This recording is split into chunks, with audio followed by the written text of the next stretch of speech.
Hello everyone, welcome to my Session 8 teaching memo.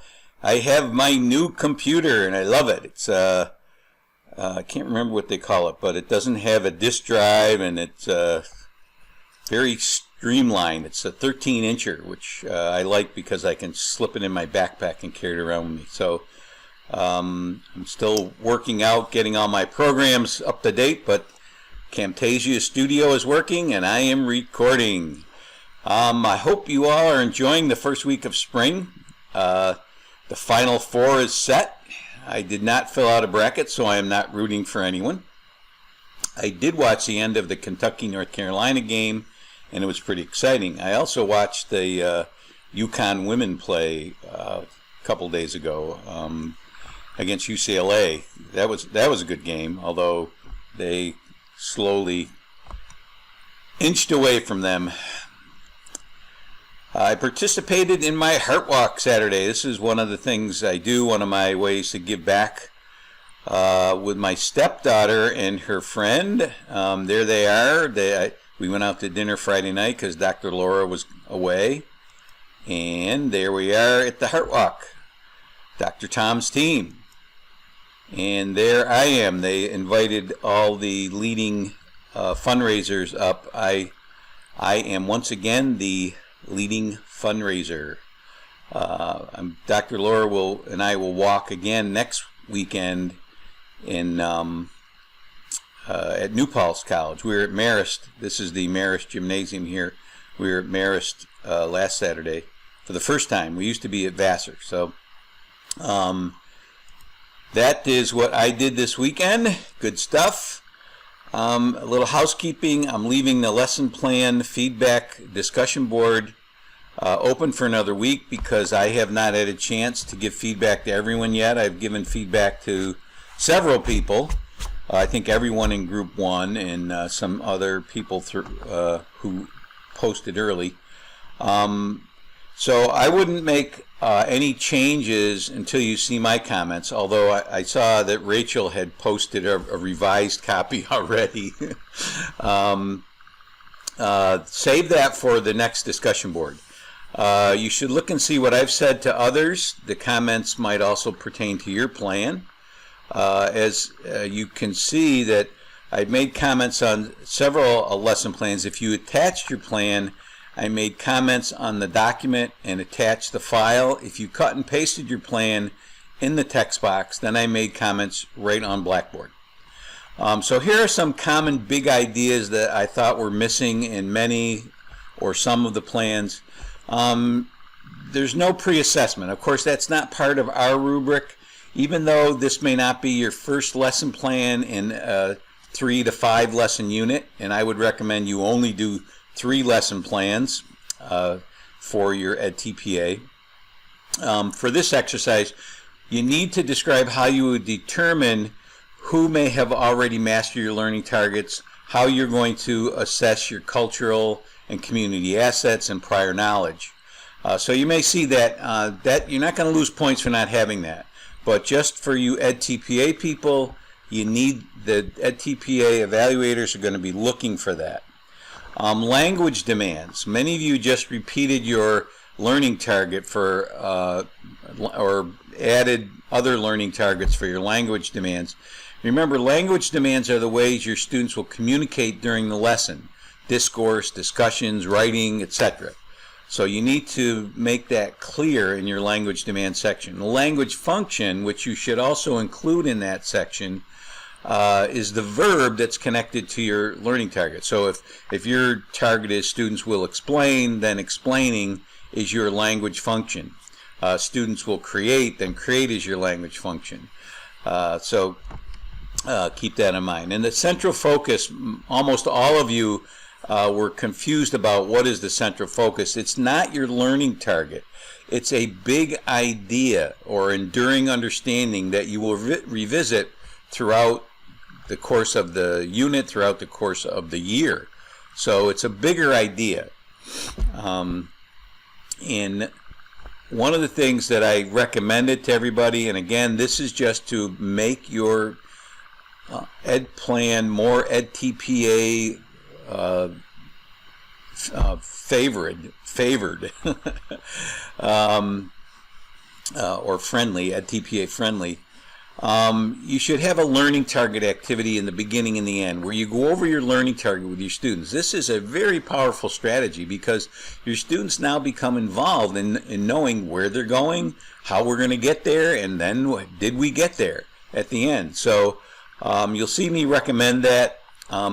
Formative assessments, you need to let students know how they are doing during the lesson. I think Andrew mentioned fist to 5. Using individual whiteboards and holding them up, using some of the technology that we talked about in week 3. So simply walking around and observing is not formative assessment. Formative assessment is a two-way street. You and the students know how they are doing in reference to mastering the learning targets. So tweak that a little to have a little fist to 5, to have a little thumbs up, thumbs down, to have a little whiteboard, hold up, okay, everybody do this problem. So that's something. Research. You also need to have citations when you mention an activity or an assessment process. For example, cooperative learning, you could use Spencer Kagan or Johnson & Johnson. Formative assessment, you can use Black and Willem. So you need to have strategies or references to support your strategy. They said something about ADHD and how students need to do this. Okay, where did you find that? You can't just say that without having a citation to it. And that's another thing. I have added a couple resources in course materials to, in additional resources, lesson plans on working with ELLs. A lot of you are just talking about generalized things about using manipulatives. Well, manipulatives work with everybody. You should be using them with everybody. I have a engaging ELLs link here, which will give you a lot of strategies on how to work with ALLs. She gives 4 strategies here. And then I have another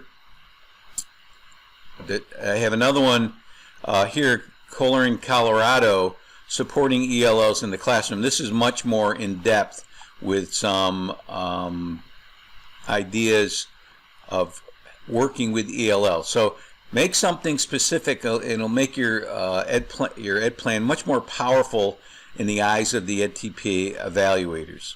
So, session 8, this will be the last math session. You'll continue revising your plans based on my and your classmates' feedback. I am impressed with the feedback you're giving each other. I want to give a shout out to Catherine, who's not only giving feedback, sharing handouts and links to make lesson plans more powerful. So that's really that's impressive. And I'm just going to go into the discussion board and give a shout out to people in each group who have really been adding value. This is your initial draft discussion board, and I haven't given feedback to everybody yet. I think I've done everybody in group 1, and let me scroll down to where Catherine starts.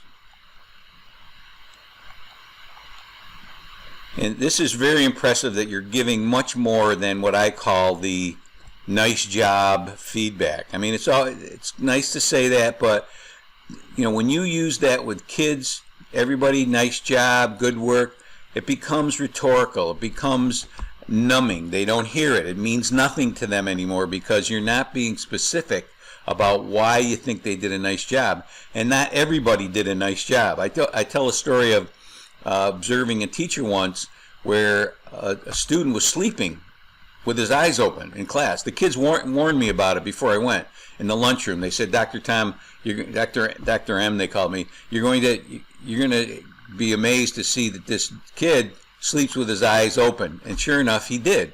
And when the lesson was done, the teacher gave general praise. Nice job, everyone.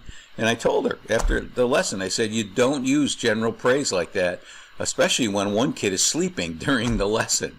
So thank you for not doing that.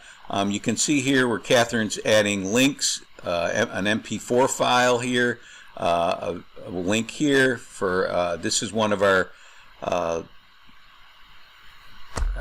technology, in our technology discussion board, this was discussed.